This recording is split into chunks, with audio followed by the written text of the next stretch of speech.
Welcome to today's Explainer. Okay, let's dive right into this because, wow, we have a genuinely fascinating overnight scenario to unpack today. So, we woke up this morning to what I can only describe as an absolute tug of war.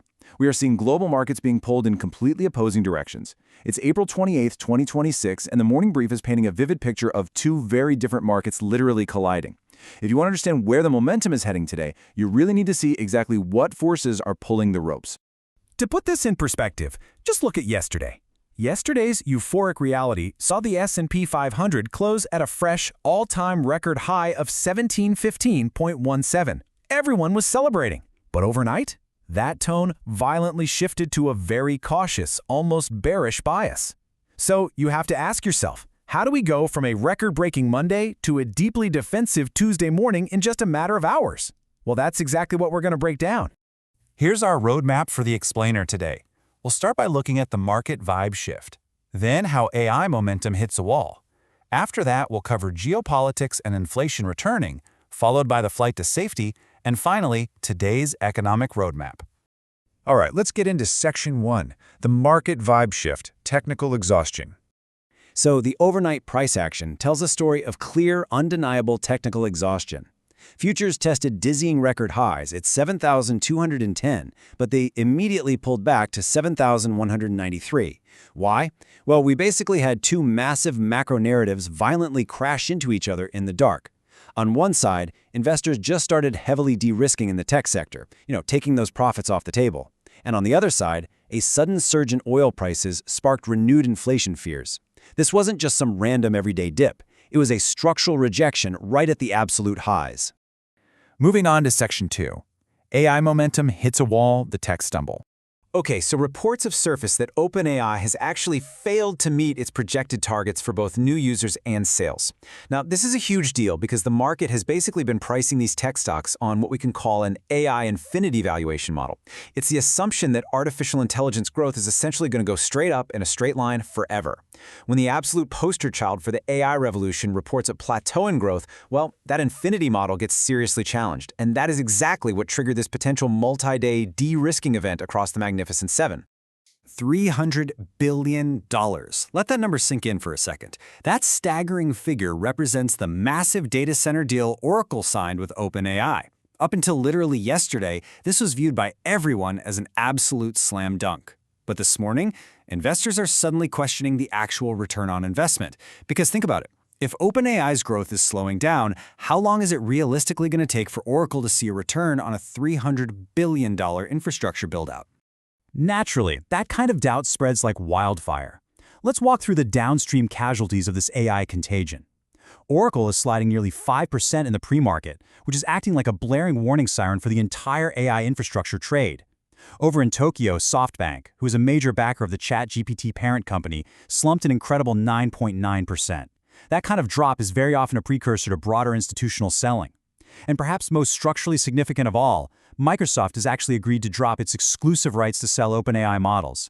This is huge because it allows OpenAI to negotiate directly with rivals like Amazon Web Services, which dramatically increases cloud competition and threatens to really dilute Microsoft's near-term AI moat. Let's look at Section 3, Geopolitics and Inflation Return, the Macro Shock. Now, geopolitics are taking center stage again, complicating the picture. According to reports overnight, Tehran has proposed halting shipping attacks in exchange for the U.S. lifting the blockade in the Strait of Hormuz. In response, we are seeing deep, vocal skepticism from Washington regarding this proposal. So, right now, the market is simply pricing in the reality that this critical global shipping lane remains highly volatile and completely uncertain.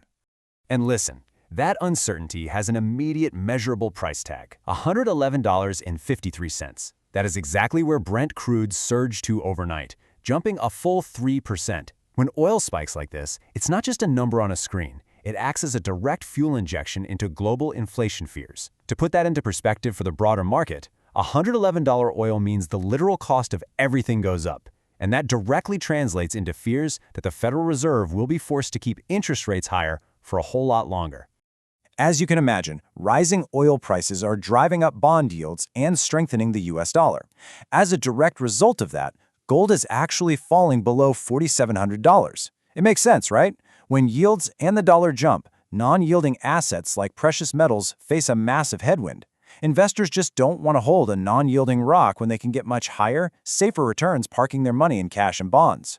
Now, there was actually one piece of macro news that prevented the overnight session from being much, much worse. To get this, we quickly need to understand a concept called the carry trade. It's defined as borrowing in a low-interest currency to invest in higher-yielding assets somewhere else. Well, overnight, Bank of Japan Governor Uda declined to provide any clear timeline for raising their incredibly low interest rates. By refusing to signal a hike, the BOJ essentially maintained the status quo for the carry trade. This actually gave a slight cushioning effect to global liquidity, basically keeping the floor from totally falling out of global equities despite the massive tech sell-off.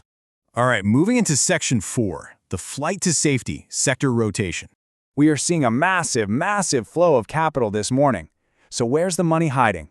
Well, in the bearish column, we obviously have the technology sector, dragged down by Oracle, Microsoft, and SoftBank. But the money is flowing straight into the bullish column. Energy names like BP and Exxon are catching a huge tailwind from that $111 oil price. Consumer staples are also flashing very bullish as investors seek absolute safety. And surprisingly, the consumer cyclical space is actually mixed to bullish today, heavily supported by some very specific, strong company performances. Let's actually highlight a few of the specific winners in this defensive rotation. General Motors just reported a significant Q1 beat and actually went ahead and raised their 2026 guidance. That proves some real resilience in the high-end consumer cyclical space. Meanwhile, Coca-Cola lifted its annual profit forecast on consistent demand, which perfectly illustrates why consumer staples get that dependable flight to safety bid. And hey, who says industrials are boring? Sanmina just jumped a massive 15.75% on bullish guidance. That proves there are absolutely still pockets of extreme growth in the industrial tech and hardware supply chain, even when the software side of AI stumbles. Finally, Section 5, today's economic roadmap, what to watch. All right, here is the gauntlet of data the market still has to navigate today. At 8:30 a.m. Eastern, we get Q1 preliminary GDP, which is forecasted at 2.1%. This number is absolutely critical because it's largely going to define that whole soft landing economic narrative we've been tracking.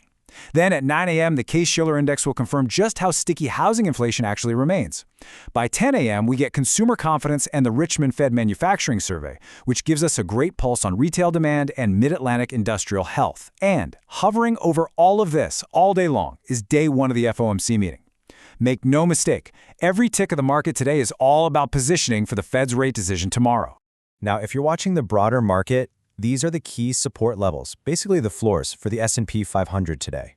Our very first line of defense is S1 at 712.41, which was the overnight low.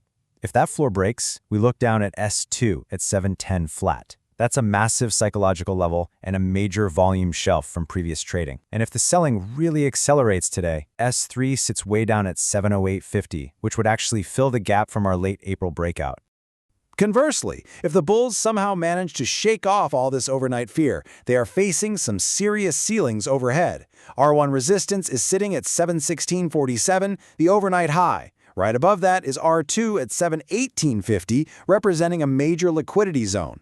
But the ultimate psychological barrier the bulls need to break just to prove this rally isn't dead is R3. That is the all-time high of 721.00. So, all of this brings us to the ultimate question hovering over the market this week. With OpenAI's growth plateau triggering such widespread doubt, will the rest of the Magnificent Seven superweek earnings swoop in and rescue the AI narrative? Or is this massive rotation we're seeing into energy and safety stocks just a very beginning of a much larger structural shift? The market is desperately looking for a reason to keep believing in infinite tech growth, and these upcoming earnings are officially a massive prove-it moment. Keep a very close eye on those support levels, and we will catch you on the next explainer.